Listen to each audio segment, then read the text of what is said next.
নির্বাচন করা যাবে, ততই দেশের জন্য মঙ্গল হবে। যদি নির্বাচন হয়, একটা অবাধ, সুষ্ঠু, নিরপেক্ষ নির্বাচন। চারিদিকে প্রতিদিন একটি কথাই উড়ে বেড়ায়, নির্বাচন কি হবে আদৌ?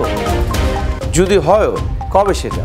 2025 সালের শেষ দিক থেকে 2026 সালের প্রথমার্ধের মধ্যে নির্বাচনের সময় বিএনপি সহ সব দলগুলি নির্বাচনী রোডম্যাপ চাইছে। নির্বাচনী রোডম্যাপ দেবেন।